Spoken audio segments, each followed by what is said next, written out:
Olá, senhoras e senhores, sejam todos muito bem-vindos à nossa aula de número 7. Ó, já estamos chegando, já passamos da metade, já estamos agora ladeira abaixo, o dia da prova chegando. E eu sei que vai dando aquele misto de emoções ao mesmo tempo que a gente quer que chegue logo, para se livrar logo desse momento extremamente cansativo e angustiante, né? Só vocês sabem o que vocês estão passando e não vem a hora de chegar o dia da prova para acabar tudo isso. Ao mesmo tempo, querendo que demore mais, para vocês conseguirem estudar mais. Aí vocês começam a pensar naquele monte de coisa que vocês não entenderam, que vocês não fizeram, que vocês deixaram de praticar. E aí começa a pensar naquele monte de coisa que aconteceu, que atrapalhou os estudos. Isso é perfeitamente normal. O importante é fazer sempre o melhor que você pode. Dar o seu melhor. E você sabe qual é o seu melhor. Cada um tem um limite. Você vai saber qual é o seu melhor. A essa altura, na 7ª aula, eu espero que você já tenha aprendido como responder as questões de forma correta. Eu sei que às vezes a gente aqui na aula trabalhou questões bem puxadas. Como eu digo, meus alunos são moldados à machadada. Para chegar na hora da prova, tranquilo.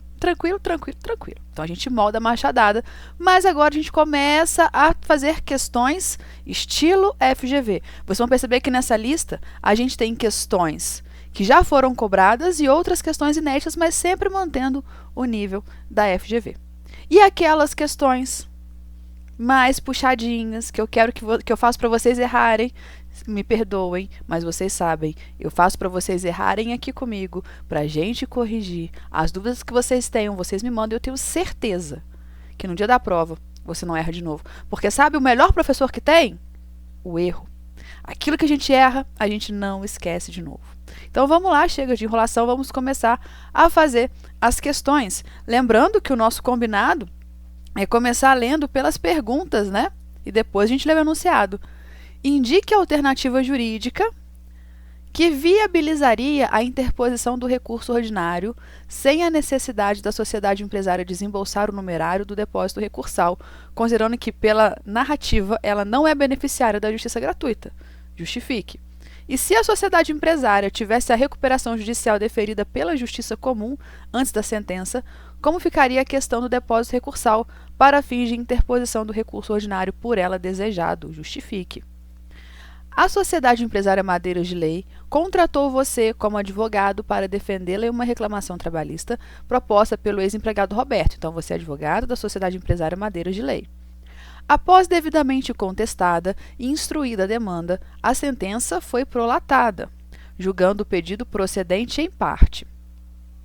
A sociedade empresária pretende recorrer da sentença, porque acha que nada deve ao ex-empregado e questiona o valor dos custos desse recurso. Cientificada por você do valor das custas do depósito recursal, a sociedade empresária diz que está acumulando capital para abrir novas filiais e ampliar sua rede de modo que, no momento, em razão de suas prioridades internas, só tem valor disponível para as custas. Por quê? Se foi julgado procedente em parte, a sociedade empresária vai ter que fazer o depósito recursal e as custas. Custas de 2% do valor da condenação e o depósito recursal até o valor da condenação até o limite do teto estabelecido pelo TST para o recurso ordinário. Considerando a narrativa dos fatos e termos da CLT, responda as questões a seguir. Indique a alternativa jurídica que viabilizaria a interposição do recurso ordinário sem a necessidade da sociedade empresária desembolsar o numerário do depósito recursal, considerando que, pela narrativa, ela não é beneficiária da justiça gratuita. Bom, a primeira coisa, na maioria das vezes você vai encontrar uma palavra-chave. Já explicamos, falamos diversas vezes. Quando que não vai ter uma palavra-chave? Primeiro, se pergunta qual a medida processual cabível. Às vezes, realmente, a resposta não tem um artigo para você fundamentar, então não vai ter palavra-chave, porque não tem um artigo. Às vezes é porque você não está encontrando mesmo, então a gente tem que trocar a palavrinha que a gente vai procurar.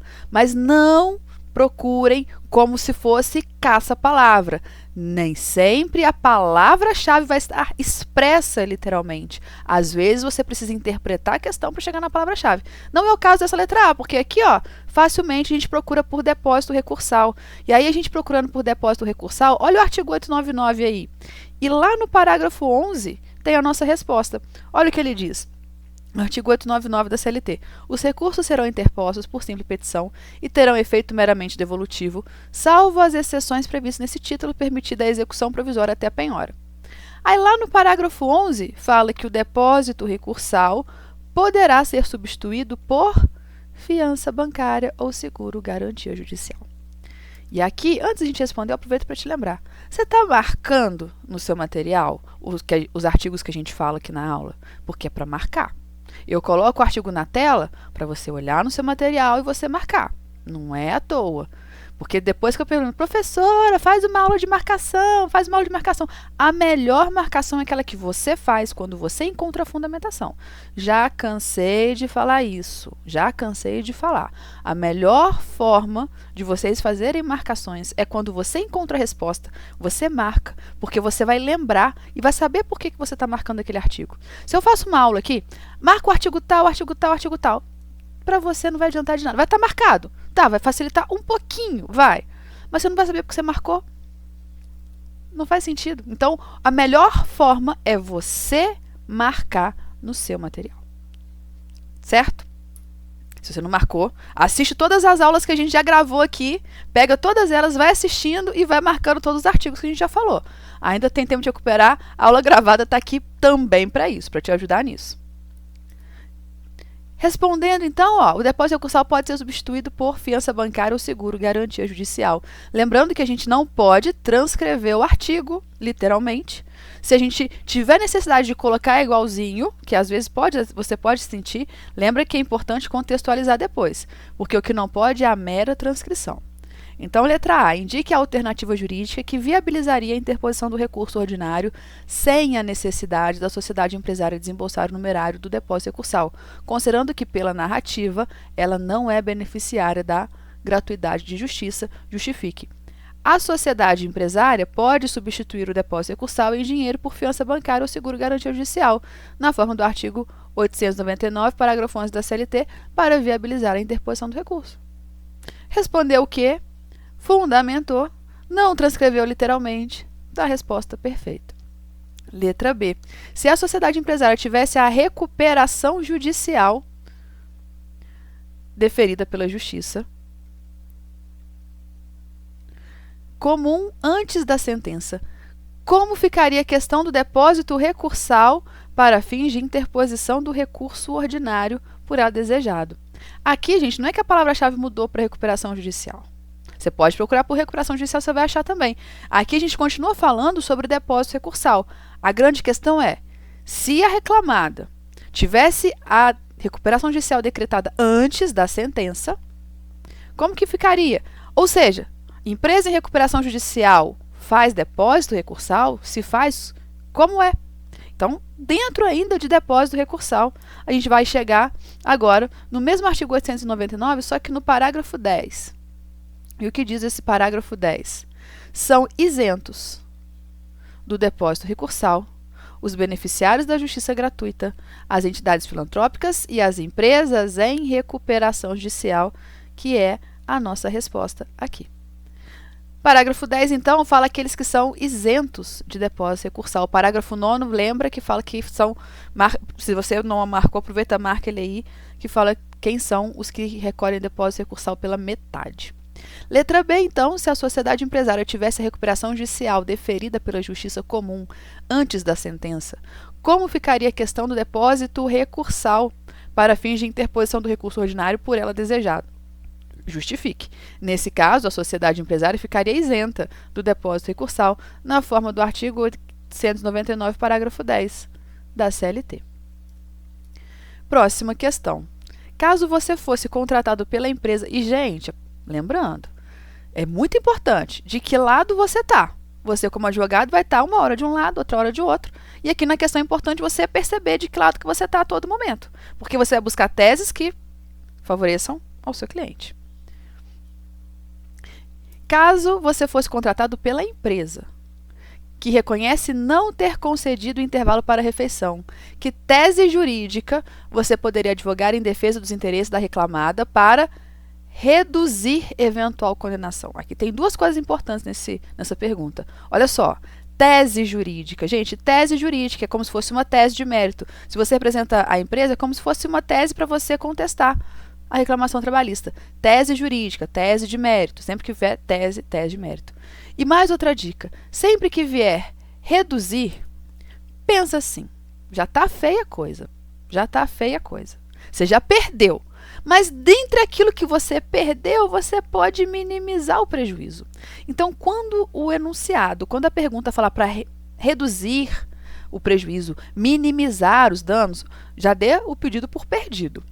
Mas dentre aquilo que o juiz condenou, você vai encontrar uma, duas ou três coisinhas ali que você vai conseguir retirar da condenação. Então, você vai diminuir o prejuízo.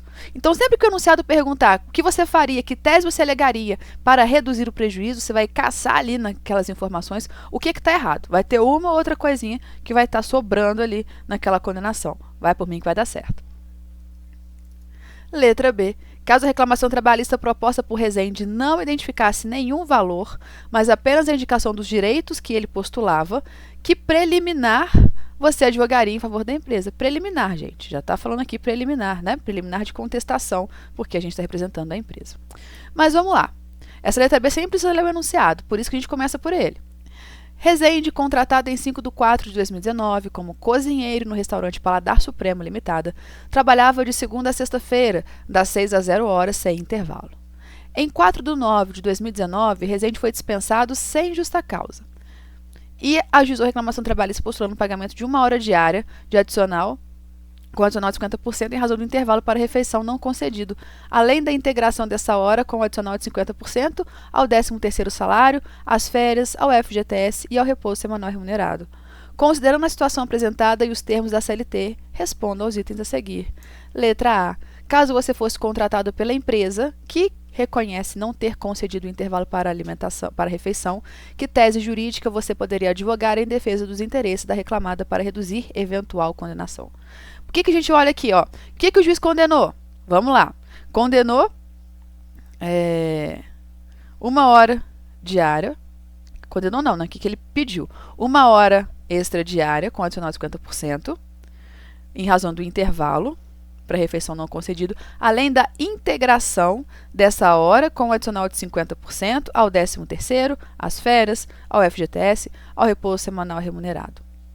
Ele trabalhava das 16 às 0 hora, ou seja, ele trabalhava 8 horas por dia. Quem trabalha 8 horas por dia tem no mínimo 1 hora. Ele tinha intervalo? Não, ele não tinha intervalo. Então, essa 1 hora diária ele vai ter. O adicional está certo? Tá, o adicional está certo. No mínimo 50%. Então, o que está sobrando aqui? Não são esses reflexos? Integração dessa hora com adicional de 50% ao 13º, às férias, ao FGTS e ao repouso semanal remunerado. Qual que é a palavra-chave do que está se tratando esse pedido dele? Intervalo intrajornada. Procurando por intervalo intrajornada, artigo 71, e a nossa resposta vai estar no parágrafo 4º. Mas o artigo 71 caput é importante. Em qualquer trabalho contínuo, cuja duração exceda de 6 horas, é obrigatória a concessão de um intervalo para repouso e alimentação, que será de, no mínimo, 1 hora, salvo acordo escrito ou contrato coletivo em contrário, e não poderá exceder a 2 horas. E a nossa resposta está lá no parágrafo 4º. A não concessão ou concessão parcial do intervalo intrajornada mínimo para repouso e alimentação a empregados urbanos e rurais implica o pagamento de natureza indenizatória. O que é natureza indenizatória, gente? É aquela parcela que não integra a remuneração para nenhum fim. Ou seja, não vai refletir no 13º, FGTS, repouso semanal remunerado. Apenas o período suprimido, com acréscimo de 50% sobre o valor da remuneração da hora normal de trabalho. Ou seja, nossa resposta deve ser: caso você fosse contratado pela empresa que reconhece não ter concedido o intervalo para refeição, que tese jurídica você poderia advogar em defesa dos interesses da reclamada para reduzir eventual condenação? A tese a ser apresentada é a de que o intervalo para a refeição devido, após o advento da Lei 13.467, tem natureza indenizatória e assim não gera reflexo em outros direitos, conforme prevê o artigo 71, parágrafo 4º da CLT. E eu tenho certeza que você está falando assim, professor, eu não coloquei esse negócio de após o advento da Lei 13.000 da reforma trabalhista, não. Não era isso que eu estava perguntando, tá? Só coloquei aqui para a resposta ficar mais bonitinha. Bastava dizer que o que você vai alegar para reduzir a condenação, que como se trata de intervalo entre a jornada suprimido, de acordo com o artigo 71, parágrafo 4º, a natureza é indenizatória, portanto, não integra a remuneração. Letra B. Caso a reclamação trabalhista fosse proposta por Rezende, não identificasse nenhum valor, mas apenas a indicação dos direitos que ele postulava, que preliminar você advogaria em favor da empresa. Se você não sabe ainda, o que a gente faz para descobrir preliminar? Abre o seu CPC, vai no artigo 337, porque com certeza você vai procurar, se você não sabe, porque acredito que a essa altura você já deva saber, mas caso você não saiba, você vai procurar por preliminar. Perguntou qual preliminar, qual é a palavra-chave? Preliminar. E aí, procurando em preliminar, você vai chegar lá no 337 do CPC. Lê uma por uma. Aí você vai lá. Ausência, nulidade de citação. Tem alguma coisa a ver com isso aqui? Indicação de valor? Não. Depois, incompetência absoluta e relativa. Tem alguma coisa a ver com a ausência de indicação do valor? Não. Depois você vai. Incorreção do valor da causa? Também não. Inépcia da petição inicial. O que é inépcia mesmo? É quando você tem uma petição inicial que não tem causa de pedir, ou não tem pedido, ou o pedido é indeterminado. O que é um pedido indeterminado? Aquele que tem ausência de indicação do seu valor. Ou seja, chegando aqui no artigo 337, ou você tem 337, incumbe ao réu antes de discutir o mérito. Por isso que é preliminar. Você já parou para pensar que é preliminar porque é antes de discutir o mérito? Alegar a inépcia da petição inicial.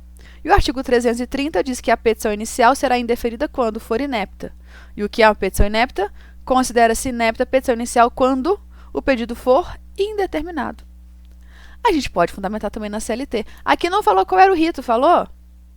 Não, né? Só que ele ajuizaria a reclamação trabalhista.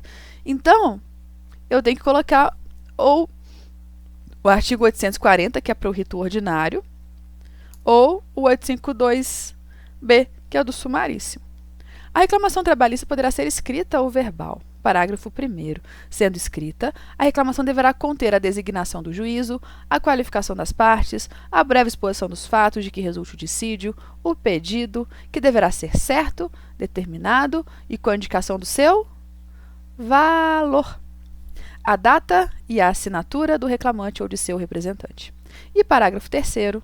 Os pedidos que não atendam ao disposto no parágrafo 1º desse artigo serão julgados extintos sem resolução do mérito. Então, faltou o 852B. Nas reclamações enquadradas no procedimento sumaríssimo, o pedido deverá ser certo ou determinado e indicará o valor correspondente. Parágrafo 1º. O não atendimento pelo reclamante do disposto do inciso 1º e 2º desse artigo importará no arquivamento da reclamação e condenação a pagamento de custas sobre o valor da causa. Ou seja, respondendo letra B, caso a reclamação trabalhista proposta por Rezende não identifique nenhum valor, mas apenas a indicação dos direitos que ele postulava, que preliminar você advogaria em favor da empresa.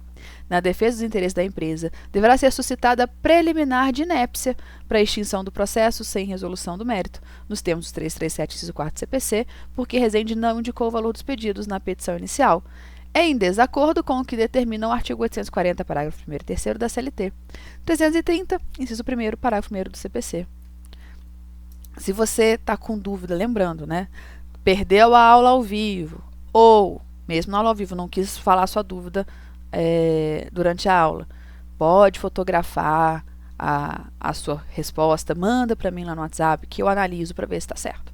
Ficou com dúvida? Manda para mim no WhatsApp. Não fica com a dúvida, não precisa esperar o dia da próxima aula. Estou aqui para ajudar vocês. Então lembra, estou aqui para isso. Qualquer hora que você mandar, o mais rápido possível eu vou te responder. Mas não fica com dúvida, me promete.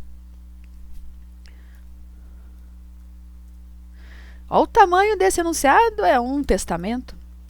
Letra A. Caso você fosse contratado pela sociedade empresária, que tese de mérito, tese de mérito, apresentaria no recurso ordinário em relação ao objeto da condenação, para tentar reduzi-lo aí, de novo. Você vai ter uma condenação que você tá enrolado. Só que você pode reduzir. Então, a gente vai olhar para o que foi condenado e ver o que a gente pode tirar dali. Caso fosse necessário, quantas testemunhas, no máximo, a sociedade empresária poderia conduzir à audiência na reclamação trabalhista de Clotilde? Letra B, por favor, né? A essa altura, vamos lá.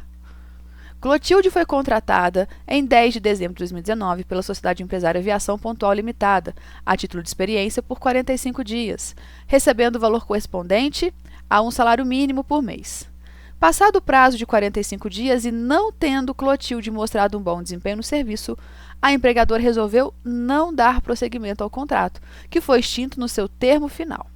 Ocorre que o ex-empregador não pagou a Clotilde as verbas relativas ao rompimento contratual, o que a levou a ajuizar a reclamação trabalhista pedindo justamente essas verbas, que foram liquidadas na inicial e alcançaram o valor de R$ 4.000.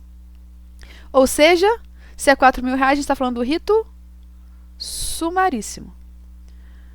Na sentença, e seguindo os pedidos formulados, considerando ainda que a sociedade empresária reconheceu que não pagou qualquer verba por estar em dificuldades financeiras, o juiz julgou procedente o pedido e condenou a sociedade empresária ao pagamento de 2 pontos. Vamos lá. Aviso prévio, 13º salário proporcional, férias proporcionais acrescidas de 1/3, saldo salarial de 15 dias e honorários advocatícios de 10% sobre o valor da execução, conforme rol de pedidos formulados na demanda. Diante da narrativa apresentada dos termos da CLT, responda as indagações a seguir. Letra A. Caso fosse contratada pela sociedade empresária, que tese de mérito apresentaria no recurso ordinário em relação ao objeto da condenação? Já está falando que você já vai recorrer. Por quê? Porque condenou com coisa que não deve, certo? Aqui, gente, não tem escapatória. Aqui não tem palavra... até tem palavra-chave, mas não vai te ajudar muito. Vai te ajudar um pouquinho. Você precisa saber quais são as verbas rescisórias devidas no caso de término de contrato por prazo determinado. Eis a questão. E aí você chega aqui no artigo 487. Não havendo prazo estipulado, a parte que sem justo motivo quiser rescindir o contrato deverá avisar a outra da sua resolução com antecedência mínima de 8 dias, 30 dias. A falta de aviso prévio por parte do empregador dá ao empregado direito aos salários correspondentes ao prazo do aviso, garantida sempre a integração desse período ao seu tempo de serviço. Só que isso aqui é prazo indeterminado. A falta de aviso prévio por parte do empregado dá ao empregador o direito de descontar dos salários correspondentes ao prazo respectivo. Aqui a gente está falando de contrato de experiência, contrato por prazo determinado. Ou seja, eu não tenho o aviso prévio. Era isso que a questão queria saber de você. Se você consegue perceber que, por ser contrato de experiência, não seria devido o aviso prévio. 13º proporcional ela tem direito? Tem. Férias proporcionais tem direito? Saldo salarial de 15 dias? Tem, porque ela recebeu os 30 dias num mês e os 15 dias no outro. Certo? Então, respondendo aqui, caso você fosse contratado pela sociedade empresária, que tese de mérito apresentaria no recurso ordinário em relação ao objeto da condenação para tentar reduzi-lo? Justifique. A tese defensiva é a de que, na extinção do contrato a termo, como é o caso do contrato de experiência, não é devido o pagamento do aviso prévio, conforme artigo 487 da CLT, pois o contrato foi encerrado no termo final previsto, contrato de experiência. Letra B. Caso fosse necessário, quantas testemunhas, no máximo, a sociedade empresária poderia conduzir a audiência da reclamação trabalhista? A gente está falando de rito sumaríssimo, né? Porque o valor da causa é de R$ 4.000. Rito sumaríssimo, quantas testemunhas, meu povo? Não precisa nem consultar o artigo, né? Mas a gente precisa dele para fundamentar. Artigo 852-H da CLT. Todas as provas serão produzidas na audiência de instrução e julgamento, ainda que não requeridas previamente. Parágrafo 2º. As testemunhas, até o máximo de 2 para cada parte, comparecerão à audiência de instrução e julgamento independente de intimação. Então, aqui, 2, né? Caso fosse necessário, quantas testemunhas, no máximo, a sociedade empresária poderia conduzir à audiência na reclamação trabalhista de Clotilde? Justifique. Uma vez que o valor dos pedidos submete a causa ao procedimento sumaríssimo, a sociedade empresária poderia conduzir, no máximo, 2 testemunhas, conforme artigo 852-H, parágrafo 2º da CLT.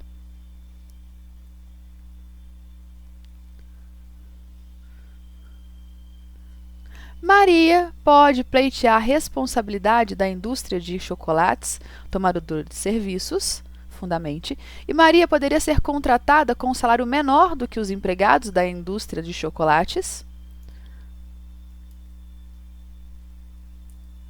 Uma indústria de chocolates constatou que precisava de mais trabalhadores para produzir ovos de Páscoa e, em razão disso, contratou vários trabalhadores temporários pelo prazo de 30 dias, por meio de uma empresa de trabalho temporário. Maria era uma dessas trabalhadoras temporárias. Ocorre que a empresa contratada, a empresa de trabalho temporário, teve sua falência decretada pela Justiça e não pagou nada a esses trabalhadores temporários. Maria procura você como advogado para ajudá-la a resolver a situação. Diante da situação exposta, responda ao que se pede. Maria pode pleitear a responsabilidade da indústria de chocolates tomadora de serviços? Então, a Maria, ela é funcionária da empresa temporária, da empresa de trabalho temporário, aquela que foi contratada pela tomadora de serviços. A pergunta é: o empregador da Maria faliu, não tem dinheiro. A Maria pode cobrar as verbas que ela tem direito da empresa tomadora? Qual que é a palavra-chave? Qual que é o instituto jurídico? Do que a gente está tratando aqui? Trabalho temporário. Você vai chegar lá no trabalho temporário. A depender do seu índice emissivo, vai ter a informação lá, trabalho temporário, falência do prestador de serviços, falência da empresa temporária, vai estar lá falência, responsabilidade. Se não tiver, vai ter a lei do trabalho temporário. Aí você vai ter um pouquinho mais de trabalho, você vai lá na lei do trabalho temporário e lá no artigo 16 da lei 6.019, vai falar o seguinte: no caso de falência da empresa de trabalho temporário, a empresa tomadora ou o cliente é solidariamente responsável pelo recolhimento das contribuições previdenciárias no tocante ao tempo em que o trabalhador esteve sob suas ordens. Justo, né? Porque ele se aproveitou do trabalho do empregado. Assim, como referência ao mesmo período, sua remuneração e indenização previstas em lei. Então, quando tem a falência da empresa de trabalho temporário, a empresa tomadora é responsável solidariamente pelo período de tempo, né, em que o trabalhador esteve sob as suas ordens. Voltando aqui, então, Maria poderia pleitear a responsabilidade da indústria de chocolates tomadora de serviços? Fundamente. Sim. Nos termos do artigo 16 da Lei 6.019, em caso de falência da empresa de trabalho temporário, a empresa tomadora de serviços é responsável solidariamente pelos débitos trabalhistas, razão pela qual a indústria de chocolates passa a ter responsabilidade quanto aos créditos de Maria. Perguntou se ela pode pleitear a responsabilidade. Respondemos que sim. Então, se a pergunta começa e a resposta é sim ou não, já começa com sim ou não. E aí você fundamenta. Por quê? Porque, de acordo com o artigo 16, se você, às vezes, tem um pouco de dificuldade para elaborar a resposta, já começa colocando o artigo, você vai sentir uma facilidade. Às vezes você olha para aquilo e dá aquela empacada, eu não sei nem por onde eu começo. Eu entendi, mas não consigo colocar no papel. Começa falando do artigo, de acordo com o artigo tal, e aí vai fluindo a redação. Letra B. Caso Maria poderia ser contratada com um salário menor do que os empregados da indústria de chocolates, aqui dentro dessa mesma lei, só que num artigo um pouco antes, artigo 12, ele fala: ficam assegurados ao trabalhador temporário os seguintes direitos: remuneração equivalente à percebida pelos empregados de mesma categoria da empresa tomadora do cliente ou cliente calculados à base horária, garantida a qualquer hipótese a percepção do salário mínimo regional. Então, letra B. Maria poderia ser contratada com um salário menor que os empregados da indústria de chocolates? Justifique. Não. Sim ou não? Não. Já começa com não. De acordo com o artigo 12A da Lei 6.019, aos trabalhadores temporários será assegurada a remuneração equivalente à percebida pelos empregados na mesma categoria da empresa tomadora de serviços, razão pela qual agora virou Marina, Maria não pode ser contratada com um salário menor do que os trabalhadores da indústria de chocolates. Reforço, já falei isso várias vezes. Se a resposta é sim ou não, já começa com sim ou não. E tem uma coisa em mente. Se você tem a ilusão de que você vai conseguir iludir, você tem a ilusão que vai conseguir iludir o examinador, Não vai. Então não adianta ficar enrolando, enchendo linguiça. Já coloca direto sim ou não para ele saber se ele vai ler ou não sua resposta. Pensa que a pessoa corrige trocentas provas. Está cansado de ler besteira. Tem um monte de letra que ele tem o trabalho de tentar adivinhar o que está escrito. É sofrido o trabalho dele. Vocês xingam eles, que não pontuam aqui, não pontuam aqui, mas vocês esquecem de agradecer quando eles pontuam, quando vocês erraram. Vocês sabem que às vezes eles pontuam e vocês erram, só que aí ninguém reclama. Agora tem uma coisa. Eles gostam de objetividade. Você tem que agradar quem está corrigindo sua prova. Você não pode ir lá dar um presente para ele, mas você pode fazer uma prova bem organizada, uma prova limpa, letra legível, uma redação inteligível e o mais objetivo possível, sem encher linguiça. Vocês acham que vocês vão ficar enrolando, escrevendo coisa aleatória e ele vai achar alguma coisa certa e ele vai te pontuar? Não vai. Até porque as respostas são curtas. Quando ele olha aquele tamanhozão de coisa, ele já não começa com sim ou não, ele já vai lendo de má vontade aquilo ali. Lembra que você tem que agradar a pessoa que está corrigindo sua prova. Mais objetivo e certeiro possível na sua resposta. Você gasta menos tempo, tem muito mais chance de acertar dessa forma. O que você sugeriria que a sociedade empresária fizesse se constatasse que, de fato, o valor homologado é superior ao devido? Adotada a medida da letra A, qual o prazo para oposição dos embargos à execução? A Sociedade Empresária de Transportes Mundo Pequeno Limitada foi condenada ao pagamento de horas extras e diferença salarial na ação movida por Mauro Duarte, seu ex-empregado. Após o trânsito em julgado e a apuração do valor devido, a executada foi citada para efetuar o pagamento de R$120 mil. Ocorre que a sociedade empresária pretende apresentar embargos à execução, pois entende que o valor homologado é superior ao devido, mas não tem o dinheiro disponível para depositar nos autos. Diante da situação apresentada, responda ao que se pede, sabendo que foi contratado como advogado pela sociedade empresária. Aqui, gente, eu sei que não vamos além do que está sendo perguntado. Vocês lembraram da questão da aula passada, que teve a preclusão, né, que os cálculos foram apresentados os cálculos, o juiz intima a parte contrária a apresentar sua impugnação aos cálculos de liquidação. E aí, se o reclamante ou o reclamado não impugnam os cálculos que foram apresentados, preclui o direito dele impugnar os cálculos depois. Vimos isso na aula passada, quando a gente fez uma questão com esse tema. Aqui não está falando disso.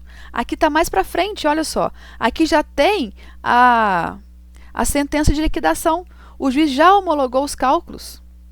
Então, se ele já homologou os cálculos, já passou desse momento de impugnar cálculo. Ah, mas não está falando se ele impugnou, se não impugnou. Exatamente, não está falando. Onde o enunciado não está falando, você não viaja. Não viaja. Só vai ali estritamente dentro do que o enunciado está pedindo. Não viaja. Tem gente indo lá para Nárnia nessa questão. Não, volta para a Terra. Volta para a Terra aqui, porque a gente tem que responder exatamente dentro do que está sendo perguntado. Letra A. O que você sugeriria que a sociedade empresária fizesse se constatasse que, de fato, o valor homologado é superior ao devido? Bom, qual que é a medida processual cabível? Nesse caso, para apresentar contra uma sentença de liquidação que homologa os cálculos na fase de execução. Embargos à execução. Então, se o devedor, representamos a sociedade empresária, lembra? Se a gente representa a sociedade empresária e quer discutir os cálculos que o juiz homologou, a gente vai apresentar os embargos à execução. Mas, o que está escrito aqui? Ocorre que a sociedade empresária pretende apresentar os embargos à execução, pois entende que o valor homologado é superior ao devido, mas não tem dinheiro disponível para depositar nos autos. Porque quando você pega o artigo 884 para ler, vai falar garantida a execução. Ou seja, você precisa garantir a execução. E como que você pode garantir a execução? 882. O executado que não pagar a importância reclamada poderá garantir a execução mediante depósito da quantia correspondente, que a gente não tem o dinheiro, atualizada acrescida das despesas processuais. Isso aqui a gente já descarta porque a gente não tem dinheiro. Apresentação de seguro, garantia judicial ou nomeação de bens à penhora, observada a ordem preferencial estabelecida no artigo 835 do CPC. Então, mesmo que a gente não tenha dinheiro, a gente pode tentar nomear bens à penhora para garantir essa execução, não com o depósito judicial, mas com o seguro garantia judicial ou nomeação de bens à penhora. Então, o que você sugeriria que a sociedade empresária fizesse se constatasse que, de fato, o valor homologado é superior ao devido? Fundamente. Deverá ser apresentada seguro garantia judicial ou nomear bens à penhora, nos termos do 882 da CLT, a fim de garantir o juízo para opor os embargos à execução e discutir o valor homologado pelo juiz. E letra B. Adotada a medida da letra A, qual o prazo para oposição dos embargos à execução? Qual a medida da letra A? Que é isso que a gente acabou de responder. Apresentar o seguro garantia judicial e nomear bens à penhora. Aí está no 884. Garantida a execução ou penhorados os bens, então garantimos a execução. Terá o executado 5 dias para apresentar os embargos, cabendo igual prazo ao exequente para impugnação. Então aqui, às vezes vocês pegam um detalhe e aplicam como se fosse regra. Já teve gente me perguntando, direito quer dizer então que direito processual eu nunca vou ter uma palavra-chave? Claro que não, gente. O que eu disse é que, dificilmente, quando a pergunta for qual a medida processual cabível, você vai ter uma palavra-chave no enunciado. O que a gente fez mesmo há 2 aulas atrás? Naquela aula só de medida processual cabível. A gente fez uma aula só de medida processual cabível para você entender como responde esse tipo de questão. Exatamente porque, na maioria das vezes, a gente não tem uma palavra-chave. É o quê? Linha do tempo. Bota o pezinho no último momento processual e se pergunta o que eu quero com aquela medida, qual é o meu objetivo. E aí você consegue chegar na resposta. Antes de responder, você vai fazer o quê? Vai lá no artiguinho daquela peça, lê o artiguinho, confere se o artiguinho se aplica no seu caso concreto. Se for, responde feliz da vida. Se não for, muda outra medida processual. Vai tentando, que vai dar certo. Melhor do que responder uma coisa errada, né? O não você já tem. Agora, neste nosso caso, não estava perguntando de medida processual cabível, era tudo direito processual. Mas se a gente procurasse embargos à execução, que estava dizendo tudo aqui nos embargos à execução, né? A gente queria apresentar os embargos à execução, mas não tinha dinheiro para garantir a execução. A gente apresentou os embargos na letra B e quer saber o prazo para opor os embargos à execução. Então, está tudo lá dentro de embargos à execução. Adotada a medida da letra A, qual o prazo para oposição dos embargos à execução? Fundamente. O embargante terá o prazo de 5 dias para oposição dos embargos à execução, a contar da garantia do juízo, conforme artigo 884 da CLT. Tendo em vista o descumprimento, essa é difícil, hein? Tendo em vista o descumprimento do anunciado, qual a medida cabível por parte do MPT? E em qual justiça deverá executar as penalidades aplicadas pelo descumprimento do ajustado. Após ser alvo de um inquérito civil junto ao Ministério Público do Trabalho, o MPT, tendo sido investigada pela prática de suposta irregularidade, a sociedade empresária Vida Global assinou um termo de ajustamento de condutas, o famoso TAC, com o MPT, para sanar o problema e evitar a judicialização daquela situação, o que poderia abalar a sua credibilidade perante os investidores nacionais e estrangeiros. Ocorre que a sociedade empresária não cumpriu o que foi estipulado no TAC, ou seja, no tocante à obrigação de fazer, seja no pagamento de multas pelo dano moral coletivo diante dessa situação, seja no pagamento da multa pelo dano moral coletivo. Então, a empresa assinou o TAC, mas não cumpriu o que foi estipulado e nem pagou a multa. Diante dessa situação, de acordo com os termos da CLT, responda ao que se pede. Letra A, tendo em vista o descumprimento anunciado, qual a medida processual cabível por parte do MPT? Em qual justiça o MPT deverá executar as penalidades aplicadas pelo descumprimento do ajustado? Aqui, você pode procurar por TAC. Se tiver TAC, termo de ajustamento de conduta, dentro de MPT vai ter o TAC. Então, algumas palavras-chave que você pode pensar aqui, certo? Agora, se você não sabe o que é um TAC, fica difícil. O que é o TAC? Termo de Ajustamento de Condutas. A empresa está fazendo tudo errado. Veio o Ministério Público para tentar intervir. E aí o Ministério Público celebra um acordo com a empresa. Um termo de ajustamento de condutas. Agora, empresa, você vai andar na linha. Tudo bem, você já fez as lenhas que tinha que fazer, mas agora você vai andar na linha, vai cumprir estritamente esses nossos termos, pagar o dano moral coletivo também, porque você já causou um dano à população, então você vai pagar essa indenização por dano moral coletivo e vai andar na linha. E aí a gente não processa, não faz nada. Combinado? Combinado. Então a empresa ajustou esse TAC com o MPT. Só que a empresa descumpriu. E aí está perguntando na letra A o que o MPT pode fazer, certo? Você precisa saber que este termo de ajustamento de condutas é um título executivo extrajudicial. Por que extrajudicial? Porque ele não entrou na justiça ainda. Mas é um título executivo porque ele pode ser executado diretamente lá na justiça.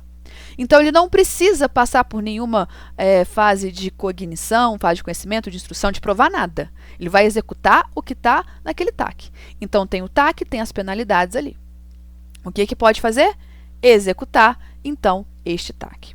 E já respondendo a letra B, onde que vai executar esse TAC? Se você sabe que é um termo, um título executivo extrajudicial. Você vai executar na Justiça do Trabalho. Porque você vai procurar lá no rol, quando pergunta em qual justiça, está querendo saber assim, é competência da Justiça do Trabalho? Então, sempre que você lê assim, em qual justiça, leia-se, é de competência da Justiça do Trabalho?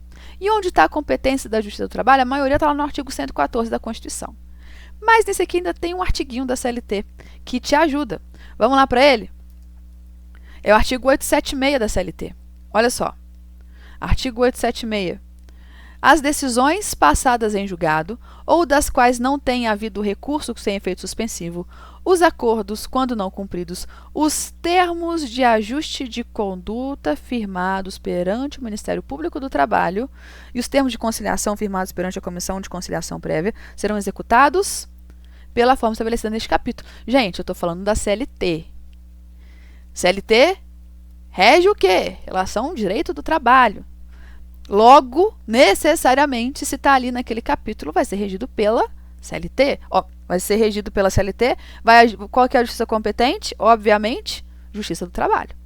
Lógico, né? Lógico. Lá também, tem no 114, compete à Justiça do Trabalho processar e julgar. A nossa resposta está no inciso 9. Tá? Outras controvérsias decorrentes da relação de trabalho. Outras controvérsias, porque eu conheço vocês. E vai ter gente fundamentando a letra B no inciso 7º. As ações relativas às penalidades administrativas impostas aos empregados pelos órgãos de fiscalização das relações de trabalho. Gente, aqui não é o caso do TAC. Esse aqui é aquela multa. Sabe o auditor fiscal do trabalho? Inclusive vai ter concurso aí. O auditor fiscal do trabalho vai lá no estabelecimento empresarial verificar se está tudo em ordem, se estão seguindo todos os regramentos. E aí ele chega lá, tem uma galera trabalhando sem carteira assinada. Aí ele dá um aviso, fala assim, ó, tá todo mundo sem carteira. Eu vou ali e volto. Quando eu voltar, eu quero essas carteiras assinadas. Ele vai lá, volta, quando volta, tá até mais 2 sem carteira assinada. O que ele faz? Ele aplica uma multa à empresa. Essa multa aplicada pelo auditor fiscal do trabalho, se a empresa quiser recorrer, Justiça do Trabalho. Aí é que está falando aqui no inciso 7º, que são as ações relativas às penalidades administrativas impostas aos empregadores. Penalidades administrativas. O TAC não é uma penalidade administrativa. O TAC a gente viu que ele é um título executivo extrajudicial. Então, se você fundamentou no inciso 7º, perdeu 0,1. Se você respondeu o título do trabalho, você acertou a resposta, mas errou o inciso, perdeu 0,1. Então, vamos lá. Letra A. Tendo em vista o descumprimento anunciado, qual a medida cabível por parte do MPT, fundamente. E por se tratar de título executivo extrajudicial, deverá ser executado o TAC na Justiça do Trabalho a fim de aplicar a multa por descumprimento do termo, conforme artigo 876 da CLT. Letra B, que a gente já viu também, em qual justiça o MPT deverá executar as penalidades aplicadas pelo descumprimento ajustado. Fundamente. De acordo com o artigo 876 da CLT e artigo 114, inciso 10 da Constituição Federal, compete à Justiça do Trabalho executar os termos de ajuste de condutas firmados pelo MPT. Próximazinha. Qual a medida processual cabível? Estava demorando. Qual a medida processual cabível? A pergunta que eu mais amo. Estou brincando. Por parte do sócio. Qual a medida processual cabível por parte do sócio para tentar reverter a decisão que lhe foi desfavorável? Fundamente. Qual o valor da garantia do juízo para que a medida apresentada acima seja recebida pelo TRT? Fundamente. No decorrer de uma execução trabalhista, no valor de R$ 65 mil, não se conseguiu penhorar nenhum bem da empresa executada, nem reter qualquer numerário dela em ativos financeiros. Então, o exequente instaurou um incidente de desconsideração da personalidade jurídica, para direcionar a execução em face de um sócio. O referido sócio foi citado e, no prazo de 15 dias, manifestou-se contrariamente à sua execução. Submetida a manifestação ao contraditório e não havendo outras provas a produzir, o juiz julgou procedente o incidente e incluiu o sócio no polo passivo da execução, na condição do executado, sendo então publicada essa decisão. Considerando a situação retratada e os ditames da CLT, responda ao que se pede. Qual a medida processual cabível por parte do sócio para tentar reverter a decisão que lhe foi desfavorável? Essa aqui é uma exceção, olha que bonitinho. Essa aqui você consegue, se você procurar por incidente de desconsideração da personalidade jurídica, você consegue encontrar lá no índice remissivo o artigo que vai fundamentar a sua resposta. Mas como a nossa regra é sempre pensar na linha do tempo, a gente está na fase de execução, né? Então, a gente está na fase de execução, teve um incidente de desconsideração da personalidade jurídica, em DPL não, né, Marina? Em DPJ. Teve um incidente de desconsideração da personalidade jurídica, o juiz citou o sócio, então teve a citação do sócio, ele apresentou a manifestação, respondeu, né, no prazo de 15 dias, e o juiz proferiu uma decisão. Essa decisão, que tipo de decisão? É uma decisão interlocutória. Concorda comigo que é uma decisão interlocutória? Por que é uma decisão interlocutória? Porque você vai decidir se ele é ou não parte no processo. Não vai mudar nada.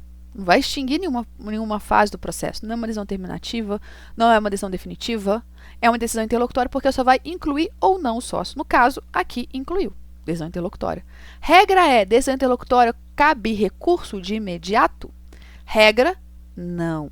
Mas neste caso específico, você procurando lá por incidente de desconsideração da personalidade jurídica, a gente chega no artigo 855-A da CLT. E a gente vai achar aqui a resposta da letra A e da letra B.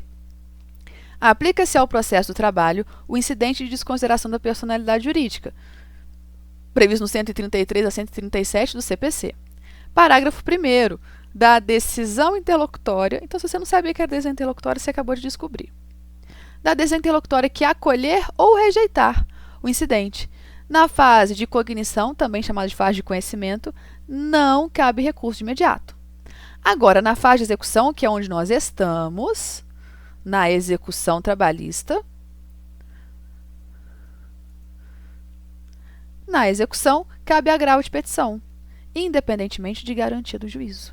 Então, a medida processual cabível na letra A é qual a medida processual cabível por parte do sócio para tentar reverter a decisão que lhe foi desfavorável fundamente. Deverá interpor agravo de petição no prazo de 8 dias, nos termos do artigo 855-A, parágrafo 1º e inciso 2º da CLT. Agora, Aqui a letra B também a gente já viu aqui, né? Qual o valor da garantia do juízo para que a medida apresentada acima seja recebida pelo TRT e fundamente? Não há garantia de juízo para a interposição do agravo de petição de decisão interlocutória que acolheu o incidente de desconsideração da personalidade jurídica, conforme estabelece o artigo 855-A, parágrafo 1º, inciso 2º da CLT. Agora, só uma questão aqui que eu não posso deixar de falar com vocês. Se o enunciado aqui tivesse falado assim, então o exequente instaurou o incidente de desconsideração da personalidade jurídica para direcionar a execução em face de um ex-sócio. O referido ex-sócio foi citado e no prazo de 15 dias manifestou-se contrariamente à execução, alegando que ele era sócio retirante e já havia saído da sociedade há mais de 5 anos, depois que o reclamante ajuizou a ação. Submetida a manifestação contraditória, não havendo outras provas a produzir, o juiz julgou procedente o incidente e incluiu o ex-sócio retirante no polo passivo da execução. Sendo então publicada essa decisão. Considerando essa situação retratada e os ditames da CLT, responda ao que se pede. Muita atenção. Se o juiz cita o ex-sócio, o sócio retirante, que não tem mais responsabilidade por esse débito trabalhista, o ex-sócio responde alegando que se retirou da sociedade há mais de 5 anos e, por isso, de acordo com o artigo 10A da CLT, ele não tem responsabilidade por esses débitos trabalhistas. O juiz, mesmo assim, o inclui no polo passivo. Qual a medida processual cabível? Não me responda embargos de terceiro, por favor. Não condicione mais embargos de terceiro à figura do ex-sócio. Já cansei de falar. Embargos de terceira para a parte que não foi citada no incidente. Se falou que ele foi citado, ele foi citado, citado. Ele é parte, ele não é terceiro. Então, se ele é parte, ele vai interpor o agravo de petição. Ele só seria embargo de terceiro se ele não tivesse sido citado. E olha que interessante. Se aqui, ao invés de ser o ex-sócio, fosse o sócio mesmo, ajuizou o referido sócio, não foi citado e não se manifestou no prazo de 15 dias. O juiz, então, não submeteu ao contraditório, mas julgou procedente e incluiu o sócio. Que medida ele vai apresentar? Embargo de terceiro? Pode ser, porque ele aqui, ele não foi citado. Percebeu a diferença? Não está no fato de ele ser sócio ou ex-sócio. Está no fato de ele ser ou não citado. Maria pode apresentar alguma medida para evitar que a penhora recaia sobre imóvel que é meeira, qual fundamente? Caso a decisão acima seja desfavorável, cabe alguma medida por parte de Maria, qual fundamente? Frustrada a execução da sentença trabalhista em face da empresa São Marcos, o exequente Mário, então, frustrada a execução da sentença trabalhista em face da empresa São Marcos, o exequente Mário, após incidente de desconsideração da personalidade jurídica, direciona a execução para o sócio Fernando e pede a penhora de um bem imóvel pessoal do executado, um lote de 10.000 metros quadrados, passível de divisão. O juiz da primeira vara do trabalho de Patos de Minas, em Minas Gerais, defere o pedido e determina a expedição de mandado de penhora do referido bem. Maria, esposa de Fernando, é meeira do bem penhorado. Com base nos fatos alegados, responda ao que se pede. Agora sim. A Maria é parte nesse processo? Não. A Maria foi citada em algum momento? Não. A Maria, então, pode opor embargo de terceiro? Sim, agora sim é a hora dos embargos de terceiro. E aí a gente tem um artigo para fundamentar, você vai procurar por embargo de terceiro. E aí, lá no artigo 674, parágrafo 2º, inciso 1º, vai estar a nossa resposta. Quem não sendo parte no processo, sofrer constrição ou ameaça de constrição sobre bens que possua ou sobre os quais tenha direito incompatível com o ato constritivo, poderá requerer o seu desfazimento ou a inibição por meio dos embargos de terceiro. Parágrafo 2º. Considera-se terceiro aqui, está falando que é o ex-sócio em momento algum, para o ajuizamento dos embargos. Inciso 1º. O cônjuge ou o companheiro, quando defende a posse do bem próprio ou de sua ameação, ressalvado o disposto no 843. Ou seja, se a Maria está definindo a meação dela, ela vai opor embargo terceiro. Professor, isso não é pergunta de direito do trabalho, isso aí é direito de família, direitos reais, direito não sei o quê.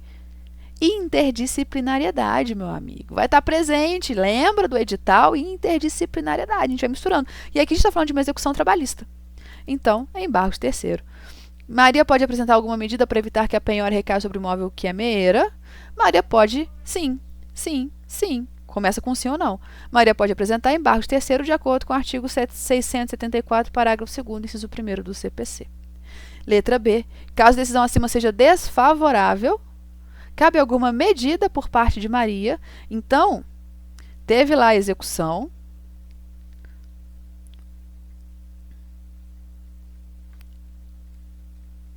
Está na fase de execução.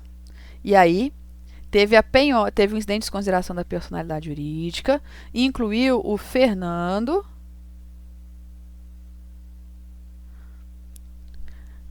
Aí foi realizada a penhora. Só que nessa penhora, penhorou também a meação da Maria, que não é parte. O que a Maria fez? Apresentou os embargos de terceiro. O juiz vai julgar e vai proferir uma sentença. De uma sentença na fase de execução, cabe, sem dúvida, por favor, agravo de petição. Mas se você tem dúvida... Opa, foi mal. Se você tem dúvida, o que você vai fazer? Você vai lá no índice remissivo procurar por agravo de petição. Se você não tem dúvida também, você tem que colocar o artigo e tem que conferir se é ele si mesmo. Você vai lá no artigo procurar por embargos de terceiro. Desculpa, agravo de petição. Vai procurar por agravo de petição. Chega lá no artigo 897 e vai ler. E ver se ele se enquadra na sua situação. Você vai fazer isso com todas as medidas processuais cabíveis. Então, artigo 897 da CLT. Cabe agravo. Esse aqui é legal, que a gente lê assim, ó, cabe agravo de petição no prazo de 8 dias das decisões do juiz ou presidente nas execuções. Nas execuções. Então, é exatamente esse. Caso a decisão acima seja desfavorável, cabe alguma medida por parte de Maria, qual fundamente? A medida cabível é a interposição do agravo de petição nos termos do artigo 897-A da CLT. Maria das Couves pode ser considerada empregada doméstica? E se Maria das Couves pedisse demissão no dia 1º de abril de 2022 e avisasse que a partir de 2 de abril de 2022 não voltaria mais ao trabalho, o que a família Silva poderia fazer fundamente? Maria das Couves foi contratada para prestar serviços domésticos à família Silva, no âmbito residencial, durante 3 dias da semana. Foi acordado entre a família Silva e Maria que, além dos trabalhos domésticos, ela atenderia todas as ligações telefônicas dirigidas ao escritório da doutora Fabiana Silva, advogada, instalado no mesmo endereço da residência da família, e serviria café aos clientes que lá comparecessem. Diante da situação apresentada, responda ao que se pede. Maria das Couves pode ser considerada doméstica, gente? Onde que a gente está falando de doméstica? Artigo 1º da Lei Complementar 150. E, gente, atenção. Cansei de corrigir simulado de vocês. Vocês colocam Lei 150. Pelo amor de Deus, não vai perder um décimo por causa disso, não. Lei complementar é lei complementar. Lei é lei ordinária. Quando fala só lei, lei ordinária. Lembra lá do seu primeiro periodinho da faculdade? Estava usando lá a pirâmide de Kelsen. Aí tinha lá no topo da pirâmide a Constituição, as emendas constitucionais. Aí depois tinha as leis complementares, leis ordinárias, os tratados. Aí depois embaixo da pirâmide ia tendo as portarias. Vocês lembram disso? Lei complementar é lei complementar. Lei ordinária é lei ordinária. Não chama a lei complementar de lei, senão ela fica ofendida, tá? A lei complementar ela precisa de um quórum maior de aprovação do que... Então, ela é uma lei diferentona do que... Não pode ser confundida com lei ordinária. Ela não é ordinária. Ela só é complementar, certo? Então, por favor, doméstico, lei complementar 150. Ao empregado doméstico, assim considerado... Pronto, vou falar quem é o doméstico. Aquele que presta serviços de forma contínua, subordinada, onerosa e pessoal, E de finalidade não lucrativa. A pessoa, a família, no âmbito residencial. Destas por mais de 2 dias por semana, aplica-se o disposto nessa lei. Vamos ver lá da Maria das Couves, o que ela fazia? Ela era contratada para prestar serviço doméstico da família Silva. Família. No âmbito residencial, ok. Durante 3 dias na semana, ok. Por enquanto ela é doméstica. Foi acordado entre a família Silva e Maria que, além dos trabalhos domésticos, ela atenderia todas as ligações telefônicas dirigidas ao escritório da doutora Fabiana, advogada, instalado no mesmo endereço da residência da família, e serviria café aos clientes que lá comparecessem. Ora, essa atividade tem finalidade lucrativa? Gente, cuidado, quando a gente fala em finalidade lucrativa, eu estou falando finalidade lucrativa para o empregador, não para o empregado. O empregado não tem finalidade lucrativa, tem finalidade de receber o salário, não lucro, né? Agora, o lucro para o empregador. Se a Fabiana cobra dos clientes, e aí ela está utilizando da mão de obra da Maria das Couves para servir cafezinho, para atender telefone numa atividade que a Fabiana ofere lucro, sim, quebrou aqui a característica de empregado doméstico. Então, a Maria das Couves deixa de ser empregada doméstica. Maria das Couves pode ser contratada, então, pode ser considerada empregada doméstica fundamente? Não. Uma vez que, ao atender as ligações telefônicas e servir café aos clientes de Fabiana da Silva, a atividade de Maria das Couves passa a ter finalidade lucrativa, destoando das características dos empregados domésticos, que nos termos do artigo 1º da Lei Complementar 150 de 2015 são trabalho de forma contínua, subordinada, onerosa, pessoal e de finalidade não lucrativa a pessoa, a família no âmbito residencial dessas por mais de 2 anos. O que tinha que constar da sua resposta aqui é que, ao atender as ligações telefônicas, passa a ter finalidade lucrativa, então ela deixa de ser empregada doméstica. Letra B. Se Maria das Couves pedisse demissão no dia 1º de abril e avisasse que a partir do dia 2 de abril, não voltaria mais ao trabalho, o que a família Silva poderia fazer? Bom, ela não é escrava, né, gente? Escravidão já acabou. Aliás, ela deveria ter acabado há milhões de anos. Mas, aliás, não deveria ter existido, né? Enfim, não acabado, que só acaba algo que existe, não deveria ter existido. Mas, enfim, ser humano é esse lixo aí. A pergunta é, a Maria das Couves chegou lá, pediu demissão e disse que não voltava mais. O que a família Silva pode fazer? Pode obrigar ela a ficar lá? Não, não pode obrigar. Mas tem uma coisa que a família Silva pode fazer. Porque lembra, quando o empregado pede demissão, quando ele é demitido, na maioria das vezes existe o chamado aviso prévio. O aviso prévio, ele é um direito da parte que recebe o aviso. O que é um aviso prévio? É um aviso prévio. É um aviso com antecedência de que aquela parte que apresentou o aviso prévio tem intenção de rescindir o contrato de trabalho. Então, quando a Maria das Couves pede demissão, ela que está pedindo a demissão, ela que está colocando fim ao contrato de trabalho, ela deve conceder o aviso prévio. Então, ela tem que trabalhar o aviso prévio, ela tem que dar o aviso prévio aos seus empregadores, para que eles tenham alguém para colocar no lugar da Maria das Couves. E aí, quando é o trabalhador que pede demissão, não tem aviso prévio proporcional, é de 30 dias. Agora, a empregada Maria das Couves pediu demissão. Ela é obrigada a cumprir o aviso? Não, gente, ela não é obrigada. Como eu disse, escravidão já acabou. Agora, a empresa pode fazer algum desconto? Pode. E aí, aqui, a gente chega no artigo 23 da Lei Complementar 150, que vai falar do término do contrato de trabalho do aviso prévio. Muita atenção aqui. Não havendo prazo estipulado, ou seja, contrato por prazo determinado, a parte que, sem justo motivo, quiser rescindi-lo, deverá avisar a outra de sua intenção. É o aviso prévio. Parágrafo 1º. O aviso prévio será concedido na proporção de 30 dias ao empregado que conte com até 1 ano de serviço e para o mesmo empregador.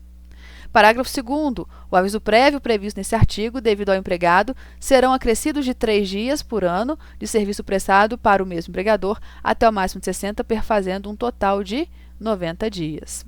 Mesma coisa do empregado urbano. Parágrafo 3º, que vai estar a nossa resposta. A nossa resposta está no parágrafo 4º.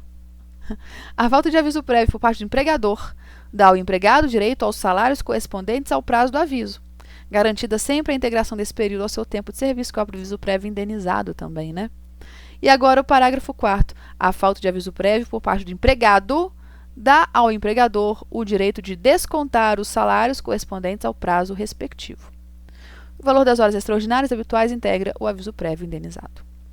Então, letra B. Se Maria das Couves pedisse demissão no dia 1º de abril de 2022 e avisasse que a partir de 22 de abril de 2022 não voltaria mais ao trabalho, o que a família Silva poderia fazer fundamente?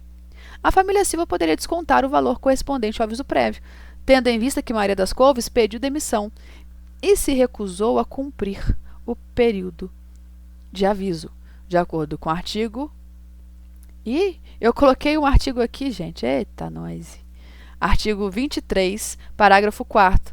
Olha a professora viajandona. Viajandona. Se você colocou esse artigo aqui, provavelmente a banca vai considerar, mas a gente tem que treinar pelo mais correto. Artigo 23 da lei complementar. Artigo 23 só também não. Finge que eu errei de propósito para chamar a atenção de vocês. Artigo 23 da Lei Complementar 150,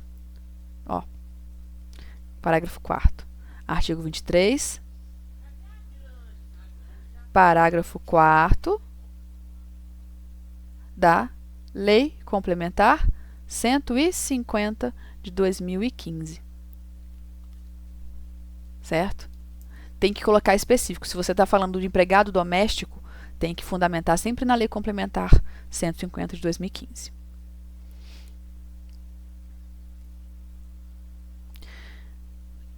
A terceirização do trabalho de Joaquim é lícita? É correta a concessão de 30 minutos de intervalo entre a jornada, de terça a sexta?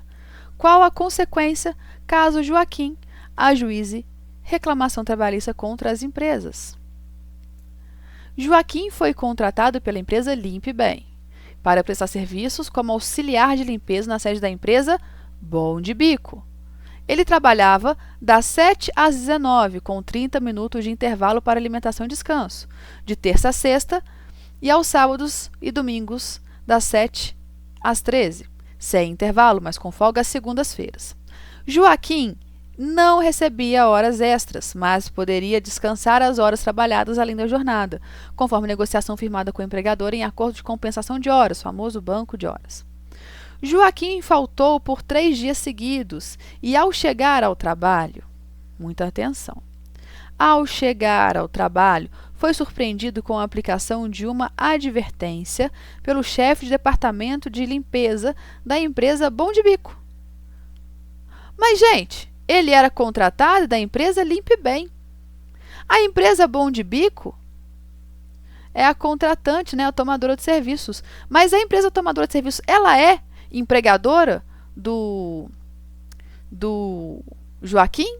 Não, porque o Joaquim, ele é empregado da Limpe Bem. Então é a Limpe Bem que tem que aplicar a advertência. Não é o chefe de departamento da empresa Bom de Bico. Opa, deu ruim, deu ruim. Letra A. A terceirização do trabalho de Joaquim é lícita? O que é uma terceirização lícita? Lícita. Procure por terceirização, chegue ao artigo 4º-A da Lei 6.019, parágrafo 1º.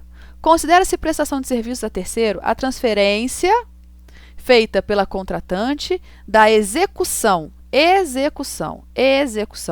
de quaisquer de suas atividades, inclusive sua atividade principal, a pessoa jurídica de direito privado, prestadora de serviços que possua capacidade econômica compatível com a execução. A empresa prestadora de serviços contrata, remunera e dirige o trabalho realizado por seus trabalhadores, ou subcontrata outras empresas para a realização desse serviço, ou seja, tem a quarteirização. Mas quem é que contrata, remunera e dirige? A empresa prestadora. Se quem está advertindo é a empresa contratante, sinto muito, mas essa terceirização não está respeitando a lei. Se ela não respeita a lei, ela é ilícita. Então, letra A terceirização do trabalho de Joaquim é lícita? Justifique. Não. São requisitos para terceirização lícita a ausência da pessoalidade de subordinação, nos termos do artigo 4º-A, parágrafo 1º da Lei 6.019, de 74. No caso, verifica-se a subordinação do empregado Joaquim à empresa contratante de serviços Bom de Bico, uma vez que o chefe de limpeza, tomadora, não poderia ter sido advertido por Joaquim, que caracteriza a subordinação. Então, aqui, quando a empresa Bom de Bico adverte o Joaquim, ele está sendo subordinado e está tendo pessoalidade com a tomadora, não com a empresa. Difícil essa. Essa era difícil mesmo, mas por que eu coloquei aqui? Pra vocês me xingarem? Pode xingar. Mas se a banca quiser apelar desse jeito, tá aqui. Então, não fiquem tristes se vocês estão errando. Não sou eu quem vai avaliar vocês. As questões que vocês erram ou acertam aqui no treino não vão te servir de nada. Pelo contrário, as que vocês erram servem muito mais do que as que vocês acertam.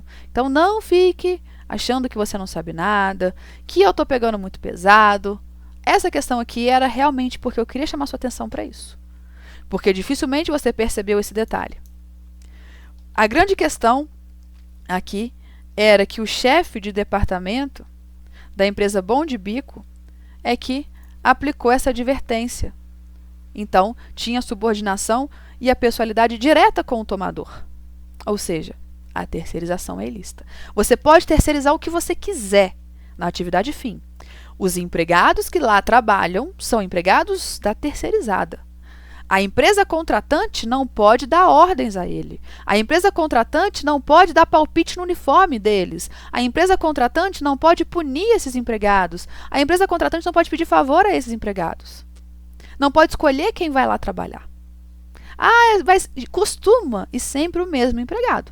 Por quê? Porque ele já conhece ali e já sabe o serviço, né? Então, é bom para todo mundo mandar sempre o mesmo. Mas quer dizer que a empresa está obrigada a mandar sempre o mesmo? Claro que não. Se a empresa exigir que vá sempre o mesmo empregado, desconfigura a licitude da terceirização. E a letra B.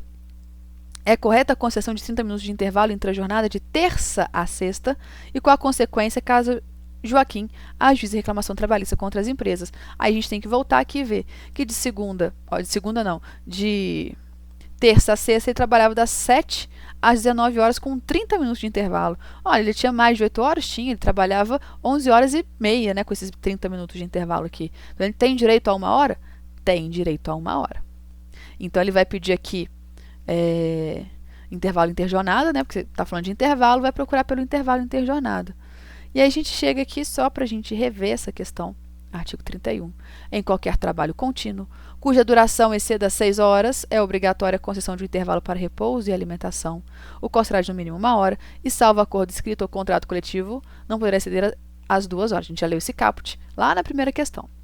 Parágrafo 1º. Não excedendo de 6 horas, o trabalho será, entretanto, obrigatório o intervalo de 15 minutos, quando a duração ultrapassar 4 horas.